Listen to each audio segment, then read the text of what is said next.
കേരളം വീണ്ടും ഒരു നിയമസഭാ തെരഞ്ഞെടുപ്പിന്റെ പടിവാതിൽക്കൽ എത്തി നിൽക്കുകയാണ്. ഭരണ തുടർച്ചയോ ഭരണമാറ്റമോ എന്ന ചോദ്യം നാടൊട്ടുക്കും അലയടിക്കുമ്പോൾ, വാഗ്ദാനങ്ങളുടെ നീണ്ട നിരയുമായി എല്ലാ രാഷ്ട്രീയ പാർട്ടികളുടെയും പ്രകടന പത്രികകൾ സജീവ ചർച്ചയാകുമ്പോൾ, വിവേകത്തോടെ വോട്ട് ചെയ്യാനുള്ള തയ്യാറെടുപ്പിലാണ് ഓരോ സമ്മതിദായകരും. വികസനവും വിവാദങ്ങളും ഒരുപോലെ ചർച്ചയാകുന്ന ഈ ഇലക്ഷൻ പോരാട്ടത്തിൽ തിരുവനന്തപുരത്തെ തീരദേശ മണ്ഡലങ്ങൾ ആർക്കൊപ്പം നിൽക്കും എന്നത് രാഷ്ട്രീയ കേരളത്തെ സംബന്ധിച്ചിടത്തോളം ഏറെ പ്രസക്തമായ ചോദ്യമാണ്. ഓരോ തീരഗ്രാമത്തിൻ്റെയും അഭിലാഷങ്ങളും ആവശ്യങ്ങളും വ്യത്യസ്തമാണ്, കേൾക്കപ്പെടേണ്ടതുമാണ്. പറഞ്ഞ വാക്ക് നിറവേറ്റപ്പെട്ട സന്തോഷങ്ങൾ, പാലിക്കപ്പെടാതെ പോയ വാഗ്ദാനങ്ങൾ, പരിഗണിക്കപ്പെടാതെ പോയ മേഖലകൾ, പറയാൻ കഴിയാതെ പോയ പരിഭവങ്ങൾ, പൊലിപ്പിച്ചു കാട്ടിയ ഉള്ളുപൊള്ളയായ നേട്ടങ്ങൾ, പ്രതീക്ഷ പറ്റാത്ത പുതുസ്വപ്നങ്ങൾ എന്നിങ്ങനെ തിരുവനന്തപുരം തീരത്തെ യുവതയ്ക്കും സ്ത്രീകൾക്കും മീൻപിടുത്തക്കാർക്കും ഈ തിരഞ്ഞെടുപ്പ് കാലത്ത് പറയാനുള്ളത് എന്തൊക്കെയാണെന്ന് സീ ട്രൈബ്സ് അന്വേഷിക്കുന്നു.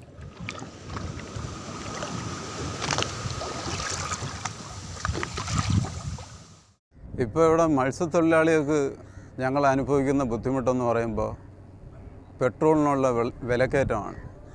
നേരത്തെ ഞങ്ങൾ ഒരു 2 വർഷത്തിന് മുമ്പെയൊക്കെ എണ്ണ എഞ്ചിനാണ് ഉപയോഗിച്ചുകൊണ്ടിരുന്നത്. എണ്ണ എഞ്ചിൻ ഉപയോഗിച്ചുകൊണ്ടിരുന്നപ്പോൾ എണ്ണ കിട്ടാതായി. എണ്ണയ്ക്കുള്ള ബുദ്ധിമുട്ട് വന്നപ്പോൾ ഇപ്പോൾ ഇരിക്കുന്ന സർക്കാർ തന്നെ പറഞ്ഞത്, നമുക്ക് എണ്ണയിൽ നിന്ന് ഒന്നിൽ ഗ്യാസിലോട്ട് മാറാം, അല്ലെങ്കിൽ പെട്രോളിലോട്ട് മാറാം. എണ്ണ ഇപ്പോൾ നമുക്ക് കേന്ദ്രത്തിൽ നിന്ന് കിട്ടുന്നില്ല. തമിഴ്നാട് സർക്കാരിന് കിട്ടുന്ന എണ്ണ എന്തുകൊണ്ട് കേരള സർക്കാരിന് കിട്ടുന്നില്ല? എന്നിട്ട് നമ്മൾ ഈ ഗ്യാസിലോട്ടായി ടെസ്റ്റൊക്കെ നടത്തി കുറച്ച് എഞ്ചിന് ഗ്യാസിലോട്ടാക്കി ഓടി നോക്കിയപ്പോൾ അത് ഫെയിലായി. എന്നിട്ട് നമ്മളിപ്പോൾ പെട്രോളിലോട്ടാക്കി. പെട്രോൾ എഞ്ചിന് നമ്മൾ പെട്രോളിലാക്കിയിട്ടും നമുക്ക് വലിയ ലാഭമൊന്നുമില്ല. പെട്രോൾ എഞ്ചിനെടുത്ത് നമ്മൾ ഉപയോഗിച്ചപ്പോൾ ചെറിയൊരു വ്യത്യാസമുണ്ട്. അപ്പോൾ ഇപ്പോൾ പെട്രോളും കിട്ടാതായി, പെട്രോളിന് വില കയറ്റമാണ്. ഇപ്പോൾ ഈ ഇലക്ഷൻ നെരുങ്ങി വന്നപ്പോൾ സർക്കാർ ഇപ്പോൾ പറഞ്ഞിരിക്കുകയാണ്, മത്സ്യബന്ധന കൊടുക്കുന്ന എഞ്ചിന് നമുക്ക് എണ്ണയ്ക്ക് 100 രൂപയാണ് എണ്ണയുടെ വില. 100 രൂപ എണ്ണയുടെ വില, 25 രൂപ സബ്സിഡി നേരത്തെ കിട്ടിക്കൊണ്ടിരുന്നു. ഇപ്പോൾ പറയുന്നവർ നമ്മൾ സബ്സിഡി 25 രൂപ എന്നുള്ളത് 50 രൂപ ആക്കാം. അത് നമുക്ക് വിലയിൽ ഇവർ കുറയ്ക്കുന്നില്ല. വില ആ വിലയിൽ തന്നെ നിർത്തിക്കൊണ്ടാണ് ഇവർ സബ്സിഡി കുറയ്ക്കുന്നത്. സബ്സിഡി എന്ന് പറയുമ്പോൾ ഇവർ നേരത്തെ എന്ന് പറയുമ്പോൾ സബ്സിഡി ഇവർ കൊടുത്തോണ്ടിരുന്നത് 4 മാസം 5 മാസം 6 മാസം വരെ പെൻഡിങ്ങിലിട്ടിട്ടാണ് കൊടുത്തത്. വിലയിൽ എന്തെങ്കിലും വ്യത്യാസം പെടുത്തിയാലല്ലേ നമുക്ക് ഈ ഇലക്ഷൻ തീർന്നതിന് ശേഷം നമുക്ക് അത് വിശ്വസിച്ച് നമുക്ക് ഇപ്പോൾ കാർബറ്റൊക്കെയാണ്, എഞ്ചിനിലെ കാർബറ്റൊക്കെയാണ് മാറ്റി വെച്ച് നമ്മൾ ഉപയോഗിക്കുന്നത്. അപ്പോൾ ഇവർ ഈ ഇലക്ഷൻ തീർന്ന ഉടനെ ഈ സബ്സിഡി പിൻവലിക്കും. വീണ്ടും നമ്മൾ വെട്ടിലാവുകയാണ്. ഇവർ ഈ ഇലക്ഷന് ഇപ്പോൾ ഏതെങ്കിലും ഒരു നേതാക്കന്മാർ ഇവിടെ വന്നിട്ട് ഈ റോഡ് യാത്ര ചെയ്ത് നമുക്കിങ്ങനെ ഹായ് കാണിച്ചുകൊണ്ട് പോകും. നമ്മുടെ അടുത്ത് വന്ന് നമ്മുടെ പ്രശ്നം എന്താണ് നമ്മളോട് നേരിട്ട് സംസാരിക്കുന്നില്ല. അത് നമ്മളിപ്പോൾ മണ്ണെണ്ണ കിട്ടാതായപ്പോൾ പെട്രോളിലോട്ടാക്കി. പെട്രോളിലാക്കിയപ്പോൾ വീണ്ടും നമുക്ക് പിന്നെ ഈ മണ്ണെണ്ണയിലോട്ടാക്കണമെങ്കിൽ ഇനിയും 10,000-8,000 രൂപ നമുക്ക് ചിലവുണ്ട്. ഇവർ പറയുമ്പോൾ നമ്മൾ ഇഞ്ചിന് മാറ്റി വെച്ച് ഉപയോഗിക്കാൻ വേണ്ടി നമ്മൾ അത്രയും സ്വത്തൊന്നും നേടിയിട്ടിട്ടില്ല. ഒരു ഇഞ്ചിന് 1.5 ലക്ഷം 2 ലക്ഷം രൂപ കൊടുക്കണം. ഇപ്പോൾ മത്സ്യത്തൊഴിലാളികൾ ഇവിടെ ഇപ്പോൾ നിങ്ങൾക്ക് കാണാം, ഒരുപാട് വള്ളങ്ങൾ ഇവിടെ ഉയരിയിരിക്കുകയാണ്. ഈ എണ്ണയുടെ ബുദ്ധിമുട്ടാണ് നമുക്ക് കൂടുതലുള്ളത്. പ്രധാനമായിട്ട് നമ്മുടെ ഈ പൊഴിയൂർ ദേശത്ത് ഉള്ള പ്രശ്നങ്ങളെന്ന് പറയുമ്പോഴത്തേക്കും കടൽ കയറ്റം തന്നെയാണ്. കടൽ കയറ്റം കാരണം ഇപ്പോൾ ഇവിടെ റോഡ് നോക്കിയാൽ നമുക്കറിയാം, റോഡ് ഒട്ടുമില്ല. ഇവിടെയൊക്കെ കുറച്ച് റോഡുണ്ടെങ്കിൽ അങ്ങോട്ട് പോകും തോറും ഒട്ടും 2 വീലറിന് പോകാൻ പറ്റുന്ന രീതിയിൽ ഉള്ള റോഡേ ഉള്ളൂ. നേരത്തേക്ക് ആയിരുന്നെങ്കിൽ ഇവിടെ സ്കൂൾ ബസ്സൊക്കെ ഈ വഴി പോകുമായിരുന്നു. പക്ഷേ ഇപ്പോൾ അങ്ങോട്ടുള്ള കുട്ടികൾക്ക് എഡ്യൂക്കേഷൻ്റെ കാര്യത്തിലായിരുന്നാലും സ്കൂൾ ബസ് ഇവിടെ നമ്മുടെ പള്ളിമുറ്റം വരെ വരത്തുള്ളൂ. അവിടെ നിന്ന് ഇങ്ങ് വരെ നടന്നു വരേണ്ട അവസ്ഥയാണ്. റോഡിൻ്റെ ഇപ്പുറത്തെ സൈഡുള്ള വീടിൻ്റെ കാര്യമാണെങ്കിൽ വീട്ടിൽ എപ്പോഴും കടൽക്ഷോഭം കാരണം ആൾക്കാർ ജീവനും കൊണ്ട് എപ്പോൾ ഓടണമെന്ന് അറിയാതെ അങ്ങനെയാണ് താമസിക്കുന്നത്. നിങ്ങളിവിടെ ബാക്കിൽ നോക്കിയാൽ തന്നെ കാണാം ഒത്തിരി വീടുകൾ നശിച്ച് കിടക്കുന്നത്. അതിലെല്ലാവർക്കും പുതിയ ഫ്ലാറ്റുകൾ കിട്ടിയിട്ടില്ല. വളരെ കുറച്ച് ആൾക്കാർക്കാണ് ഇവിടെ നിന്ന് താമസം മാറി ഫ്ലാറ്റിലോട്ട് പോയിട്ടുള്ളത്. ബാക്കിയുള്ളവർ ഇപ്പോഴും അവിടെ UPS സ്കൂളിലൊക്കെ അവിടെ താമസിക്കുന്ന ഒത്തിരി ആൾക്കാരുണ്ട്. ഇപ്പോൾ ഇവിടെ കാണുന്ന റോഡ് സൈഡിൻ്റെ അപ്പുറത്തുള്ള വീടുകളിലായിരുന്നാലും കടൽ കുറച്ചധികം കയറുമ്പോഴത്തേക്കും ഇവിടുന്ന് സാധനങ്ങളെല്ലാം എടുത്ത് ക്യാമ്പുകളിലോട്ട് സ്കൂളുകളിലോട്ട് മാറുന്ന അവസ്ഥയാണ് ഇപ്പോൾ ഇവിടെ ഉള്ളത്. ക്യാമ്പിലും സ്കൂളിലൊക്കെ ആയിരുന്നാലും കുട്ടികൾക്ക് പഠിക്കാനായിരുന്നാലും ടോയ്ലറ്റ് സൗകര്യങ്ങളായിരുന്നാലും അത് നമ്മൾ വീടുകൾ പോലെ ആവില്ലല്ലോ. അത്രയ്ക്കും മെച്ചപ്പെട്ട ഒരു രീതിയിലല്ല അവിടെ ക്യാമ്പിലുള്ളത്. ഫ്ലാറ്റിൽ പോയ ആൾക്കാരുടെ കാര്യമായിരുന്നാലും ഫ്ലാറ്റ് ഇത്രയും കാലം നമ്മളിവിടെ സ്വന്തം വീട്ടിൽ വൈകുന്നേരങ്ങളിൽ പുറത്ത് കടൽ കണ്ടും നോക്കിയൊക്കെ ഇരുന്ന് ചായയൊക്കെ കുടിച്ചുകൊണ്ടിരുന്ന ആൾക്കാർ പെട്ടെന്ന് ഒരു ദിവസം ഫ്ലാറ്റിൽ പോകുമ്പോഴത്തേക്കും വീട് തുറക്കുമ്പോഴത്തേക്കും വേറൊരു കഥ കാണുന്നത്. മുറ്റമില്ല, ഒന്നുമില്ല, ഒരു ബോക്സിൻ്റെ അകത്ത് ഇട്ട പോലത്തെ ഒരു അവസ്ഥയാണ് അവർക്കായിരുന്നാലും. ഫ്ലാറ്റിൻ്റെ പണി പെട്ടെന്ന് പൂർത്തിയായതുകൊണ്ടോ എന്ത് പറ്റിയതാണെന്നറിയില്ല, പക്ഷേ പ്ലംബിങ്ങും സാനിറ്റേഷനും വളരെ മോശമാണ്. എത്രയോ വീടുകൾ, 1-2 വീടുകളിലായിരുന്നെങ്കിൽ പിന്നെയും കുഴപ്പമില്ല. ഒരേ സമയം തന്നെ 20-ലധികം വീടുകളിൽ സാനിറ്റേഷൻ പ്രശ്നങ്ങൾ വന്നിട്ടുണ്ടായിരുന്നു. പിന്നെ ഫ്ലാറ്റിലെ വേസ്റ്റ് മാനേജ്മെൻറ്റിൻ്റെ കാര്യം പറയുകയാണെങ്കിൽ ഫ്ലാറ്റിലെന്നല്ല, ഇവിടെ മൊത്തത്തിൽ പൊഴിയൂരിൽ മൊത്തത്തിലായിരുന്നാലും മാസത്തിൽ ഒരു തവണ പ്ലാസ്റ്റിക് എടുക്കാനെന്ന് പറഞ്ഞ് വരാറുണ്ട്. പക്ഷേ പ്ലാസ്റ്റിക് മാത്രമല്ലല്ലോ ഒരു വീട്ടിലുള്ള വേസ്റ്റ് എന്ന് പറയുമ്പോഴത്തേക്കും. അതും മാസത്തിൽ ഒരു തവണ കളയേണ്ട ഒരു സാധനമല്ല. എല്ലാ ദിവസവും ഡെയിലി ബേസിസിൽ നമ്മുടെ അയൽ സംസ്ഥാനങ്ങളിൽ എടുക്കാൻ വരുന്നത് പോലെ പേപ്പർ പ്രത്യേകിച്ച്, ഫുഡ് വേസ്റ്റ് പ്രത്യേകിച്ച്, അതുപോലെ തന്നെ ഇലക്ട്രോണിക് വേസ്റ്റും പ്ലാസ്റ്റിക്കും പ്രത്യേകിച്ച് എടുക്കുന്ന ഒരു സൗകര്യം നമ്മുടെ നാട്ടിലും കൊണ്ടുവരേണ്ടതാണ്. അത് വളരെ ബേസിക് ആയിട്ടുള്ള കാര്യമാണ്. അടുത്തതായിട്ട് നമ്മുടെ നാട്ടിൽ കണ്ടുവരുന്ന പ്രശ്നം എന്ന് പറയുമ്പോഴത്തേക്കും കുടിവെള്ളം പ്രശ്നമാണ്. ഈ കോളനി ഏരിയയിലോട്ടൊക്കെ പോകുമ്പോഴത്തേക്കും രാവിലെ നമ്മളൊരു 7 മണിയാകുമ്പോഴൊക്കെ പോകുമ്പോൾ അമ്മമാർ നിൽക്കുന്നത് കാണാം കുടമൊക്കെ വെച്ചിട്ട്. അത് ആഴ്ചയിൽ ഒരു ദിവസമായിരിക്കും അവർക്ക് അവിടെ വെള്ളം വരുന്നത്. ഒരു ദിവസം വെള്ളം, അതും 1-2 കുടം 3-4 കുടമൊക്കെ കിട്ടത്തുള്ളൂ. ആ ഒരു ആഴ്ച മൊത്തം നമുക്ക് ഒന്ന് ആലോചിച്ച് നോക്ക്, ഒരാഴ്ച മൊത്തം ആ കുടം വെള്ളം വെച്ച് നമ്മൾ എങ്ങനെ പോകുമെന്ന്. കുടിവെള്ളം ആണ് കുടത്തിലെടുക്കുന്നത്, അല്ലാത്ത വെള്ളം കുറച്ചൊക്കെ കിട്ടാറുണ്ട്. പക്ഷേ എങ്കിൽ പോലും ഒരാഴ്ച ഓടിക്കേണ്ടത് 4-5 കുടം വെള്ളം വെച്ചിട്ട് അതെങ്ങനെയാണ് നമുക്ക് പറ്റുന്നത്? ഇനി വരുന്ന ഗവൺമെൻറ്, അത് പ്രതിപക്ഷമായിരുന്നാലും ഭരണപക്ഷമായിരുന്നാലും ശരി, എല്ലാ വീട്ടിലും വെള്ളം എത്തുന്ന രീതിയിൽ ഒരു പ്രോജക്റ്റ് കൊണ്ടുവന്നേ പറ്റത്തുള്ളൂ. കാരണം എന്താണെന്ന് വെച്ചാൽ ഇത് വളരെ ബേസിക് ആയിട്ടുള്ള അടിസ്ഥാനപരമായ ഒരു കാര്യമാണ്. ഞങ്ങളുടെ നാട്ടിൽ ആദ്യം വരേണ്ടതെന്ന് പറഞ്ഞാൽ ആംബുലൻസ് സൗകര്യം എന്ന് പറഞ്ഞതില്ല. പിന്നെ എന്ന് പറഞ്ഞാൽ ഇവിടെ ഒരു മുതലപ്പൊഴി വന്നിട്ട് അതിൻ്റെ ഡെവലപ്മെൻറ്റിന് അവർ 147 കോടി രൂപ അനുവദിച്ചിട്ട് അതിൻ്റെ ഒരു 1/4% പോലും അവർ ചിലവാക്കുന്നില്ല. വർഷം 10-15 പേരാണ് മരിക്കുന്നത്. ഇപ്പോഴും ഇവർ ഈ കെട്ടിയ ഹാർബർ നല്ല രീതിയിലല്ല കെട്ടുന്നത്. വീണ്ടും കടൽ ഒരുപാട് അടിക്കാൻ ചാൻസ് ഉണ്ട്. പിന്നെ ഇവിടെ എന്ന് പറഞ്ഞു കഴിഞ്ഞാൽ ആഴ്ചയിൽ ഒരു ദിവസം മാത്രമേ വെള്ളം കിട്ടുന്നുള്ളൂ. വെള്ളത്തിനും ഭയങ്കര ക്ഷാമമാണ്. പിന്നെ 10 ലക്ഷം രൂപ പദ്ധതിക്ക് ഇവർ വീടുകളൊക്കെ കൊടുക്കുന്നുണ്ട്. അതിൽ 6 ലക്ഷം രൂപ സ്ഥലം എടുക്കാൻ കൊടുത്തിട്ട് അവർ 4 ലക്ഷം രൂപയ്ക്ക് പോലും സ്ഥലം എടുത്ത് കൊടുക്കാതെ പാവങ്ങളെ വഞ്ചിക്കുകയാണ്. ബാക്കി ഈ 4 ലക്ഷം രൂപ വെച്ച് ഈ പാവങ്ങൾ 10-15 ലക്ഷം രൂപ കടം വാങ്ങി വീട് വെച്ചിട്ട് ഇന്ന് വിൽക്കേണ്ട ഗതികേടിലാണ് എല്ലാവരും. 90% ആൾക്കാർ വിൽക്കാൻ വേണ്ടി ഇട്ടേക്കുകയാണ്. തീരദേശത്ത് നിന്ന് അവരെ പറഞ്ഞു വിട്ടിട്ട് അവർക്ക് നല്ല സുഖമായിട്ട് ആ വീട്ടിൽ കിടന്നുറങ്ങാൻ പറ്റുന്നില്ല. പിന്നെ ഇവിടെ ഒരു 110ഓളം കടലിൽ പാരുകൾ താത്തു. ഈ പാരുകൾ ഡെവലപ്മെൻറ്റ് ചെയ്യാൻ പോലും അവരെ കൊണ്ട് പറ്റുന്നില്ല. ഈ പാര് എന്ന് പറയുമ്പോഴത്തേക്കും അത് ഈ മീൻ പിടിക്കുമ്പോഴത്തേനും പിന്നെ ഈ വേസ്റ്റുകളെല്ലാം മൂടി ഈ പാരുകളില്ലാതാവുകയാണ്. എന്നിട്ടത് കോരി മാറ്റുകയോ അത് ഡെവലപ്മെൻറ്റ് ചെയ്യുന്നില്ല അവർ. ഈ താക്കുന്ന കുറച്ച് സമയത്ത് മാത്രം ഒത്തിരി മീനൊക്കെ കിട്ടി. പിന്നെ ആ പാലിലിപ്പോൾ ഒരു മീനും കിട്ടുന്നില്ല. ജൂൺ മാസം മുതൽ സെപ്റ്റംബർ വരെ ഞങ്ങൾക്ക് ഈ തീരത്ത് പണിക്ക് നോക്കില്ല. ഒരു 70% ആൾക്കാരും കൊല്ലം ഹാർബറിലാണ് പോണത്. ബാക്കി 30% ആൾക്കാർ മുതലപ്പൊഴിയിൽ. ഈ 30% ആൾക്കാരിലാണ് ഈ 8-10 പേര് ഈ വർഷത്തിൽ മരണപ്പെടുന്നത്. അതുപോലെ അവരിതുവരെ അതിൻ്റെ ഒരു പരിഹാരം അവരുണ്ടാക്കിയിട്ടില്ല. അവർ ഈ അനുവദിക്കുന്ന പൈസകളൊക്കെ എന്തൊരു ചെയ്യണമെന്ന് നമുക്ക് ഒരു പിടിയില്ല. ഈ മുതലപ്പൊഴി കൂടെ എന്ന് പറഞ്ഞാൽ മരണം നമ്മൾ മുന്നിൽ കണ്ടുകൊണ്ട് തന്നെയാണ് പോകുന്നത്. പൂന്തറ ഗ്രൗണ്ടില്ലാത്തത് വലിയൊരു പ്രശ്നമാണ്. എന്താ വെച്ചാൽ കുട്ടികൾ തീരദേശത്തിലുള്ള വിദ്യാഭ്യാസം കുറവുള്ളത് കൊണ്ടല്ല, നല്ല വിദ്യാഭ്യാസമുള്ളവരുടെ മക്കളൊക്കെ ഉണ്ട്. കടലിൽ പണിക്ക് പോകുന്നവരുടെ മക്കളൊക്കെ ഉണ്ട്. കടലിൽ കുളിക്കാൻ പോകുന്നത് പോലെയാണ് കുട്ടികൾ ഗ്രൗണ്ടില്ലാത്തതുകൊണ്ട് കളിക്കാൻ പോണത് അവിടെ. അതുകൊണ്ട് ജീവനൊക്കെ ഒരുപാട് നഷ്ടപ്പെടുന്നു. പുതിയ ഗവൺമെൻറ്റെങ്കിലും കുട്ടികൾക്ക് വേണ്ടി ഒരു ഗ്രൗണ്ട് കണ്ടെത്തി കൊടുക്കണമെന്ന് ഞങ്ങൾ താഴ്മയായി അപേക്ഷിക്കുകയാണ്. ഏത് ഭരണം വന്നാലും കുട്ടികൾക്ക് നല്ലൊരു ഗ്രൗണ്ട് കണ്ടെത്തി കൊടുക്കുക. നിങ്ങൾ ഫിഷറീസിൽ പൈസ ഞങ്ങൾ കഷ്ടപ്പെട്ട് മഴയത്തും വെയിലത്തും നിന്ന് അടയ്ക്കുകയാണ്. ഞങ്ങളുടെ പൈസ ഫുള്ള് ഞങ്ങൾക്ക് തരാറില്ല. 3 തവണയായിട്ട് ഞങ്ങൾ പോയി അടയ്ക്കുന്ന പൈസ ഒരു തവണ പോലും ഞങ്ങൾക്ക് കിട്ടാത്തത് വർഷങ്ങളുണ്ട്. എന്നാൽ വീണ്ടും ഞങ്ങൾ അടയ്ക്കുകയാണ്. അതുപോലെ ഞങ്ങളുടെ ഈ ഗവൺമെൻറ് ഞങ്ങൾക്ക് ഇൻഷുറൻസ് എന്നും പറഞ്ഞിട്ട് ഒരേ ഇന്ന് ചെയ്യുകയാണ്. പക്ഷേ ഞങ്ങൾ കടലിൽ മരിച്ചാൽ തന്നെ ഈ ഇൻഷുറൻസ് പൈസ പോലും ഞങ്ങൾക്ക് കിട്ടാറുള്ളൂ. അപകട ഇൻഷുറൻസ് എന്ന് പറഞ്ഞ് വർഷം തോറും ഞങ്ങളുടെ അടുത്ത് 550-80 രൂപ വെച്ചൊക്കെ മേടിക്കുകയാണ്. വീടിൻ്റെ മെയിൻ്റനൻസ് പൈസ എന്ന് പറഞ്ഞിട്ട് ഞങ്ങൾക്ക് പറയുകയാണ്. പക്ഷേ ഞങ്ങൾ ഈ ഫോം മേടിക്കാൻ പോകുമ്പോൾ അവരുടെ കുടുംബക്കാരും ബന്ധുക്കളെ നോക്കി അത് കൊടുക്കുകയാണ്. ഞങ്ങൾ വീട് പൊളിച്ചു കെട്ടാൻ വേണ്ടിയിട്ട് ഇല്ലാതെ ഞങ്ങൾ വാടക വീട്ടിലൊക്കെ കിടക്കുകയാണ്. പോകുമ്പം പറയുകയാണെങ്കിൽ ഈ വർഷം ഇല്ല, അടുത്ത വർഷം വരും, അടുത്ത വർഷം ഇല്ല, അതിൻ്റെ അപ്പുറത്തെ വർഷം. ഓരോ ഭരണങ്ങൾ മാറുമ്പോൾ അവർ ഓരോ പുതിയ പുതിയ നിയമങ്ങളും കൊണ്ടുവരികയാണ്. ഇത് പുതിയ ഗവൺമെൻറ് ഞങ്ങൾക്ക് വേണ്ടി നല്ല ഭരണം നടത്തണമെന്നാണ് ഞങ്ങൾ താഴ്മയായി നിങ്ങളോട് അപേക്ഷിക്കുന്നത്. ഞങ്ങളുടെ പൊഴിയൂർ ഗ്രാമത്ത് ഒരുപാട് അടിയന്തര പ്രശ്നങ്ങൾ നേരിടുന്നുണ്ട്. അതിലേറ്റവും ഗുരുതരമാണ് നമ്മുടെ സർക്കാർ ആശുപത്രിയിലെ ചികിത്സ. പഴയ കാലത്ത് കിടത്തി ചികിത്സ ലഭ്യമായിരുന്ന സമയത്ത് ഒരുപാട് പ്രശ്നങ്ങൾ നമുക്ക് ആ ആശുപത്രി വഴി സ്വാഭാവികമായും ഇല്ലാതാകുമായിരുന്നു. പക്ഷേ ഇപ്പോൾ നമ്മൾ സ്വകാര്യ ആശുപത്രികളെ നേരിടേണ്ട ഒരു സാഹചര്യമുണ്ട്. സ്വകാര്യ ആശുപത്രികളാണ് എന്തെങ്കിലും അടിയന്തര ആവശ്യങ്ങൾക്ക് ഞങ്ങൾ നേരെ അങ്ങോട്ട് പോകുന്നത്. രണ്ടാമതായിട്ടുള്ള പ്രശ്നം നമ്മുടെ റോഡിൻ്റെ നിലവാരമാണ്. മാറി മാറി വരുന്ന സർക്കാരുകൾ ഒരിക്കൽ പോലും റോഡിൻ്റെ നിലവാരം കൂട്ടുവാനോ അതിനു വേണ്ട മെയിൻ്റനൻസ് നൽകുവാനോ അവർക്ക് സാധിക്കുന്നില്ല.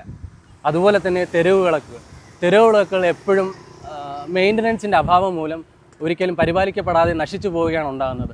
ഇനി വരുന്ന ഗവൺമെൻറ്റെങ്കിലും പൊഴിയൂർ പ്രദേശത്തിൻ്റെ പ്രശ്നങ്ങൾ മുൻകൂട്ടി കണ്ട് ദീർഘവീക്ഷണത്തോടുകൂടി നല്ലൊരു പദ്ധതി ആസൂത്രണം ചെയ്ത് പുരോഗതി സാധ്യമാക്കുന്ന രീതിയിൽ വരണമെന്നാണ് പൊഴിയൂർ ദേശം ആഗ്രഹിക്കുന്നത്. ഇവിടെ കുറേ വീടുകളിൽ ടോയ്ലറ്റ് സംവിധാനം ഇല്ല. അതുപോലെ തന്നെ കുടിവെള്ളം പൊതു പൈപ്പിനെ ആശ്രയിച്ചാണ് ജീവിക്കുന്നത്. ആഴ്ചയിലൊരിക്കലാണ് പൊതു പൈപ്പിൽ നിന്ന് വെള്ളം വന്ന് അവരത് ശേഖരിച്ച് വെച്ചിട്ടാണ് ഈ ഒരാഴ്ച കാലം അവർ വീടുകളിൽ ഉപയോഗിക്കുന്നത്. അതുപോലെ തന്നെ ഈ മാലിന്യ സംസ്കരണം, എല്ലാ മാലിന്യങ്ങളും കൊണ്ട് കടലിലാണ് തട്ടുന്നത്. അപ്പോൾ ഈ മാലിന്യം സംസ്കരിക്കാനുള്ള ഒരു സംവിധാനം ഉണ്ടാകണം. അതുപോലെ വീടുകളിൽ നിന്ന് വരുന്ന അഴുക്ക് വെള്ളങ്ങൾ, വേസ്റ്റ് വെള്ളങ്ങൾ ഇങ്ങനെ കുട്ടികൾ കളിക്കുന്നിടത്താണ് ഒഴുകി പോകുന്നത്. അപ്പോൾ അത് പോകേണ്ട ഡ്രെയിനേജുകൾ ഉണ്ടാകാനുള്ള ഒരു സംവിധാനം ഉണ്ടാകണം. ഇനിയിപ്പോൾ വർഷകാലം വരുമ്പോഴത്തേനും, മൺസൂൺ കാലങ്ങളിൽ കടലേറ്റം ഉണ്ടാകുമ്പോഴത്തേനും ആളുകൾക്ക് അങ്ങോട്ടും ഇങ്ങോട്ടും യാത്ര ചെയ്യാനും പറ്റത്തില്ല. പിന്നെ വീടുകളൊന്നും കാണത്തില്ല, വെള്ളം കയറി എവിടെയെങ്കിലും പോയി കിടക്കേണ്ട ഒരവസ്ഥയാണ് ഉണ്ടാകുന്നത്. ഗവൺമെൻറ് ഹോസ്പിറ്റലിൽ ഇപ്പോൾ നല്ല പ്രവർത്തനമാണുള്ളത്. ആരും അതിനെ ആശ്രയിക്കാറില്ല. എവിടെ നിന്നെങ്കിലും കടം വാങ്ങി പ്രൈവറ്റ് ഹോസ്പിറ്റലിലൊക്കെ പോകുന്ന ഒരവസ്ഥയാണ്.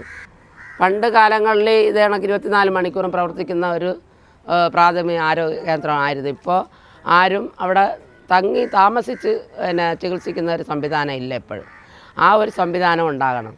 ഇനി വരുന്ന ഗവൺമെൻറ്റെങ്കിലും ജനങ്ങൾക്ക് വേണ്ടി എല്ലാ സജ്ജീകരണങ്ങളും ഉള്ള ഒരു ഹോസ്പിറ്റൽ ഉണ്ടാകണമെന്ന് ആണ് എൻ്റെ അഭിപ്രായം.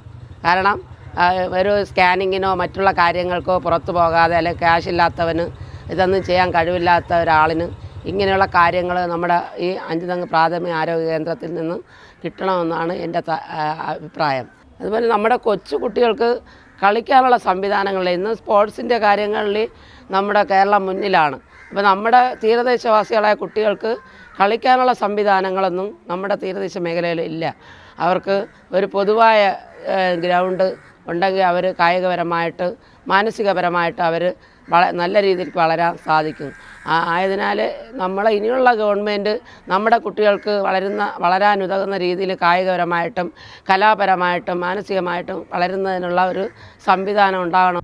ഈ പെട്രോൾ എഞ്ചിന് നമ്മളിപ്പോൾ ഉപയോഗിച്ചുകൊണ്ടിരിക്കുന്നത് നമുക്ക് തീരെ കടലിൽ ഇപ്പം മത്സ്യം കിട്ടുന്നില്ല. മത്സ്യം കിട്ടാത്തതെന്ന് പറയുമ്പോൾ ഈ കൊല്ലി വെള്ളമാണ് ഇവിടുത്തെ പ്രശ്നം.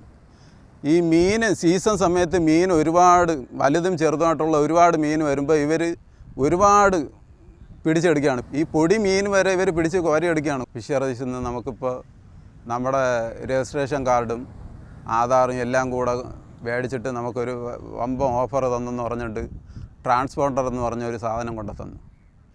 ഈ ട്രാൻസ്പോണ്ടർ എന്ന് പറയുമ്പോൾ ഇതും എടുത്തിട്ട് നമ്മൾ ഈ അവർ പറയുന്ന നിങ്ങൾക്ക് എന്തെങ്കിലും അപകടം പറ്റുകയാണെങ്കിൽ ഇതിൽ നിങ്ങൾ നിൽക്കിയാൽ മതി, നിങ്ങൾ കിടക്കുന്ന സ്പോട്ട് ഞങ്ങൾ മനസ്സിലാക്കി നിങ്ങളെ ഒന്ന് രക്ഷപ്പെടുത്താം. ഈ കാലവർഷം ഇത് കാറ്റും കോളും ഉള്ള സമയത്ത് തന്നെ ഇവർ പറയുന്നത് നിങ്ങൾ 3 ദിവസം 4 ദിവസം നിങ്ങൾ കടലിൽ പണിക്ക് പോകണ്ട, ഇനി ഒരു അറിയിപ്പ് കിട്ടുന്നവരെ കടലിൽ പണിക്ക് പോകണ്ട, ഈ കാറ്റൊക്കെ എല്ലാം തീർന്ന് എന്നുള്ള രീതിയിൽ ഇവർ ഒരു ന്യൂസും തരുന്നില്ല. ഇനി ഒരു അറിയിപ്പ് കിട്ടുന്നവരെ പോകണ്ട, അപ്പോൾ ഇവർ ഈ അറിയിപ്പ് ഇനി തൊട്ട് നിങ്ങൾക്ക് പോവാം എന്നുള്ളൊരു ഇത് ഇവിടെ ഈ പ്രകൃതിയെക്കുറിച്ച് ഇവർ കടലിൻ്റെ കാറ്റിൻ്റെ ഇതിനെക്കുറിച്ച് ഒന്നും പറയുന്നില്ല. അപ്പോൾ ഇതൊക്കെ ഞങ്ങൾ അനുഭവിക്കുന്ന പ്രശ്നങ്ങളൊക്കെയാണ്. ഇത് സർക്കാർ മനസ്സിലാക്കണം. ഏത് മന്ത്രിസഭ ഭരിച്ചിരുന്നാലും ആദ്യം നേരത്തെ നമുക്ക് കുറേ വാഗ്ദാനങ്ങൾ തരും. ഞങ്ങൾ വന്നിട്ട് ആന കൊണ്ടുവരാം, കുതിര കൊണ്ടുവരാം എന്ന് പറയും. പക്ഷേ ഇതൊന്നും നമുക്ക് നിലവിലൊന്നും കാണാനില്ല. അവർ ഈ 5 വർഷത്തെ ഭരണം വരുമ്പോൾ എവിടെയെങ്കിലും ഒരു പാലമോ ഒരു റോഡോ ഇതിൻ്റെയൊക്കെ ഇത് നോക്കണമെന്നല്ലാതെ ജനങ്ങൾക്ക് എന്താണ് ആവശ്യമുള്ളത് ഇതിനവർക്ക് പരിഗണിക്കണം എന്നുള്ളൊരിതൊന്നുമില്ല. പെട്ടെന്നൊരു ആശുപത്രി കേസായ അവിടെ നമ്മുടെ കയ്യരുവുള്ള പുല്ലുള്ള ആശുപത്രി കൊണ്ടുപോകും. അവർ പെട്ടെന്ന് പറയും നിങ്ങളിവിടെ പറ്റില്ല, നെയ്യാറ്റിക്കര കൊണ്ടുപോകും. അവിടെ നിന്ന് പറയും പെട്ടെന്ന് മെഡിക്കലിൽ കൊണ്ടുപോകും. അപ്പോൾ ഈ സ്ഥലങ്ങളിൽ ഇങ്ങനെയൊക്കെ വരണ സമയത്ത് ഇത്രയും അർജൻറ്റായിട്ട് നമുക്കൊരു ആംബുലൻസ് ഒന്നും ഈ അടിമലത്തുറയ്ക്കൊന്നും ഇല്ല. ഞങ്ങൾ കാലാകാലം കൊണ്ട് ഞങ്ങൾക്ക് ഈ മത്സ്യ കച്ചവടമാണ് ഞങ്ങളുടെ ഉപജീവനം.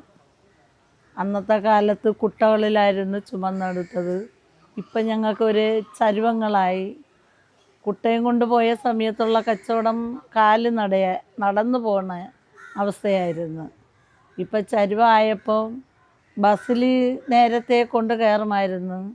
കൊണ്ട് കയറാൻ വേണ്ടി ആൾക്കാരുടെ തിരക്കും ബുദ്ധിമുട്ടും കാരണം ബസ്സിൽ ഈ ഐസിൻ്റെ വെള്ളം വീഴുന്നത് യാത്രക്കാർക്ക് അതിൻ്റെ ബുദ്ധിമുട്ടായപ്പം ഇപ്പം ആര് എന്തിപ്പോരം വായിച്ചാലും ഓട്ടോ പിടിച്ച് പോകുന്ന അവസ്ഥയാണ് ഇന്നുള്ളത്.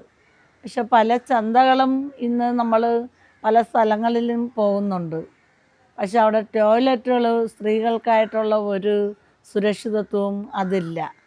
എങ്ങോട്ടെങ്കിലും ഈ സ്കൂൾ ഭാഗത്ത് എവിടെയെങ്കിലും ആട്ടോ പിടിച്ച് പോയി അവിടെ പോയി ചെന്നിട്ട് നമുക്ക് നമ്മുടെ പോവേണ്ട അനുഭവം ഒരുപാട് പേർക്ക് അനുഭവിച്ചിട്ടുണ്ട്.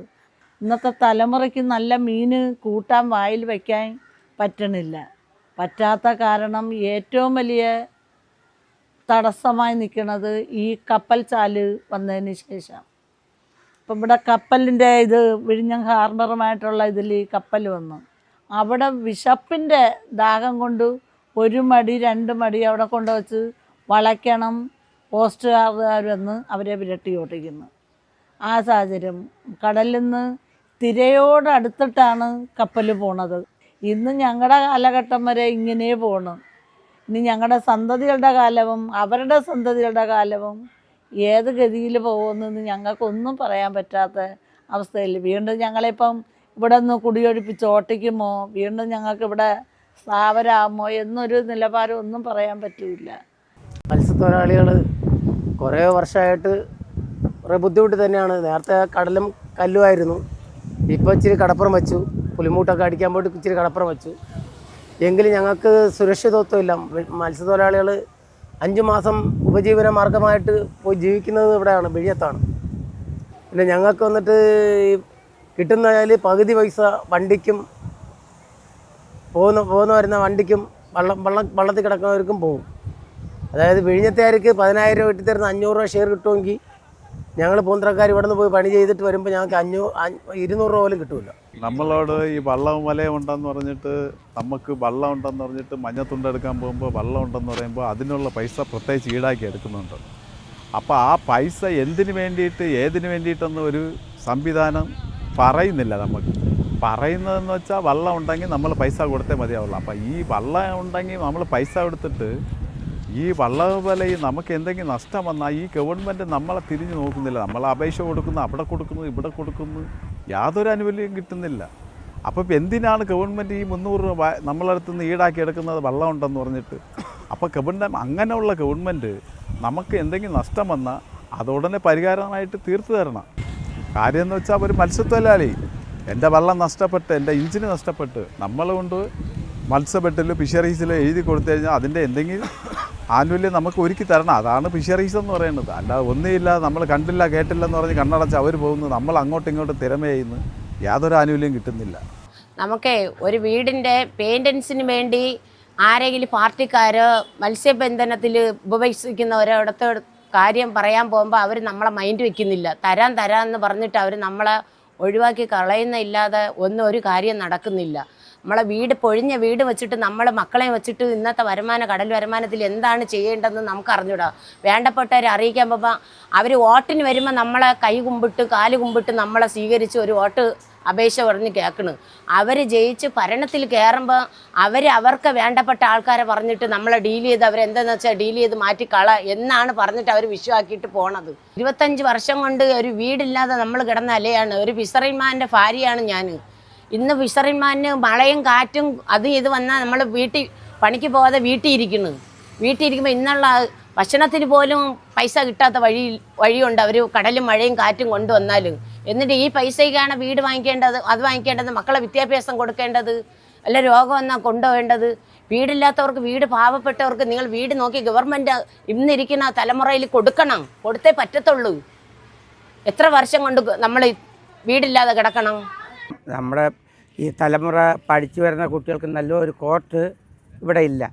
നമ്മുടെ പുതുതറയിൽ കോർട്ടെന്ന് പറഞ്ഞാൽ ഇവിടെ എല്ലാവരും കൂടെ കൈവീതം എടുത്തിട്ടാണ് ഈ പരുവാക്കി വെച്ചത്. പിന്നെ ലാസ്റ്റിൽ എന്തോ ഫണ്ട് കിട്ടിയിട്ട് എന്തൊക്കെ ആയതാണിത്. ഇത് കോർട്ടെന്ന് പറയാൻ പറ്റില്ല. നല്ലൊരു ഹോസ്പിറ്റലില്ല.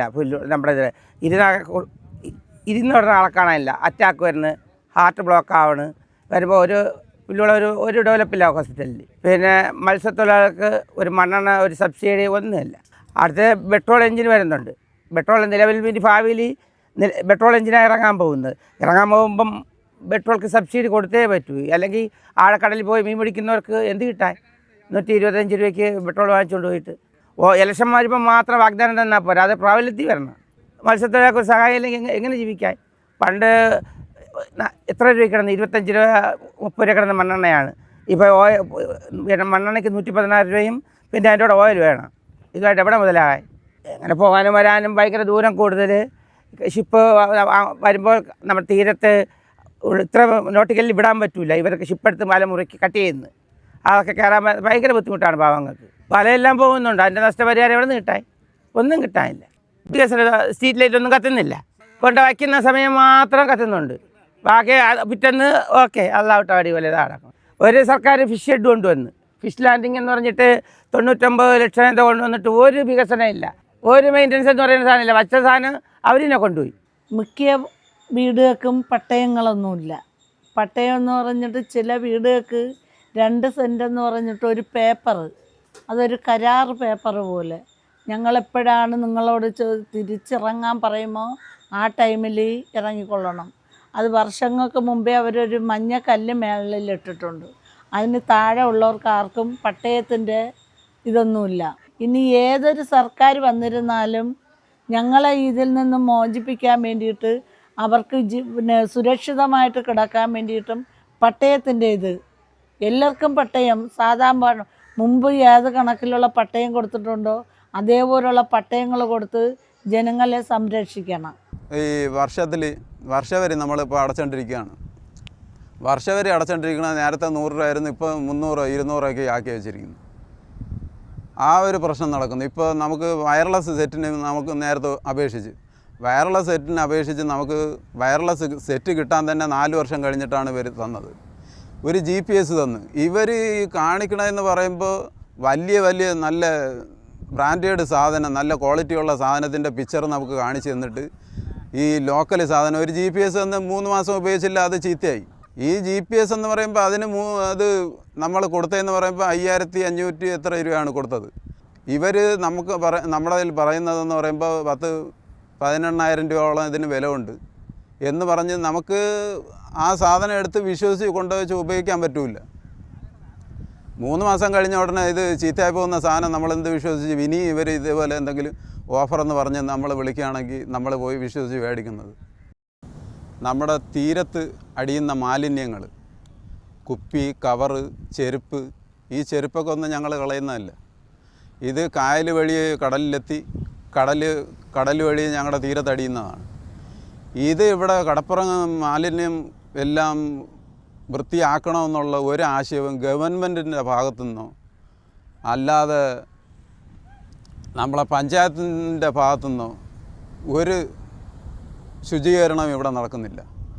ഇത് അതാത് ഏരിയയിലുള്ള ഞങ്ങൾ തന്നെ അപ്പോൾ ഉള്ളത് കുറേശ്ശെ ഞങ്ങൾ തന്നെ എടുത്ത് മാറ്റുന്നുണ്ട്. വർഷാവർഷം നമ്മൾ കുറേശ്ശെ ക്ലീൻ ചെയ്യുന്നുണ്ട്. അപ്പോൾ ഇവിടുത്തെ ഈ മാലിന്യങ്ങൾ മാറ്റാനുള്ള ഒരു സംവിധാനം പഞ്ചായത്തിൻ്റെ ആയിരുന്നാലും അല്ലാതെ ഗവൺമെൻറ്റിൻ്റെ ആയിരുന്നാലും ഭാഗത്തുനിന്ന് ഉണ്ടാവണം. ഉണ്ടായാലേ നമുക്ക് തീരം നമുക്ക് വൃത്തിയായിട്ട് സൂക്ഷിക്കാൻ പറ്റുള്ളൂ. നേരത്തെയൊക്കെ ഇവിടെ കടപ്പുറം ഉണ്ടായിരുന്ന സമയത്ത് ഇവിടെ നിന്ന് തന്നെ വള്ളം ഇറക്കുകയും പണിക്ക് പോവുകയൊക്കെ ചെയ്യുമായിരുന്നു. പക്ഷേ ഇപ്പോൾ അതിന് പറ്റാത്തൊരവസ്ഥയാണ്.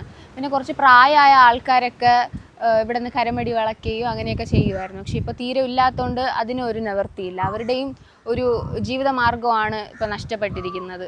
ഇപ്പോൾ ഇവിടെ കടപ്പുറം നഷ്ടപ്പെട്ടതോടുകൂടി ഇവിടെ കളിക്കാനൊക്കെ വൈകുന്നേരമേ കടപ്പുറത്ത് പിള്ളേരൊക്കെ വരുമായിരുന്നു. ഇപ്പോൾ അതിനും പറ്റാത്തൊരവസ്ഥയാണ്. വൈകുന്നേരങ്ങളിൽ അമ്മമാരായിരുന്നാലും അങ്കിളുമാരായിരുന്നാലും ഒക്കെ വന്ന് ഇവിടെ ജസ്റ്റ് ഇരിക്കുകയൊക്കെ ചെയ്യുമായിരുന്നു. പക്ഷെ ഇപ്പോൾ അവർക്ക് അതും പറ്റാത്ത ഒരവസ്ഥയാണ്. ഇനി വരുന്ന ഗവൺമെൻറ്റെങ്കിലും ഞങ്ങളുടെ ഈ പ്രശ്നങ്ങൾക്ക് ഒരു സൊല്യൂഷൻ തരും എന്ന് ഞങ്ങൾ പ്രതീക്ഷിക്കുകയാണ്. ഞങ്ങൾ ചോദിക്കുന്നത് തീരം സംരക്ഷിക്കണമെന്ന് മാത്രമല്ല, ഇവിടെ ഉള്ള ഒത്തിരി ആൾക്കാരുടെ ജീവനും അവരുടെ ഉപജീവന മാർഗവും അതുപോലെ തന്നെ ഞങ്ങളുടെ ഈ കടലിൻ്റെ സംസ്കാരവും കൂടെ സംരക്ഷിക്കണമെന്നാണ്. തിരുവനന്തപുരത്തിന്റെ ഈ തീരപ്രദേശങ്ങളിൽ നിന്ന് നമ്മൾ ഈ കേട്ടത് വെറും വാക്കുകളല്ല, മറിച്ച് തലമുറകളായി കടലിനോട് പൊരുതി ജീവിക്കുന്ന ഒരു ജനതയുടെ ആകുലതകളും പ്രതീക്ഷകളുമാണ്. രാഷ്ട്രീയ പ്രകടന പത്രികകളിലെ വലിയ അക്ഷരങ്ങളെക്കാൾ തങ്ങളുടെ നിലനിൽപ്പിന്റെയും അതിജീവനത്തിന്റെയും പ്രശ്നമായിട്ടാണ് തീരദേശ സമൂഹം ഈ ഇലക്ഷനെ നോക്കിക്കാണുന്നത്. ഭരണകൂടങ്ങൾ മാറാം, വാഗ്ദാനങ്ങൾ പുതുക്കപ്പെടാം, പക്ഷേ ഈ തീരത്തിന്റെ അടിസ്ഥാന പ്രശ്നങ്ങൾക്ക് എന്നാണൊരു ശാശ്വത പരിഹാരമുണ്ടാവുക എന്ന ചോദ്യം ഇന്നും ബാക്കിയാണ്.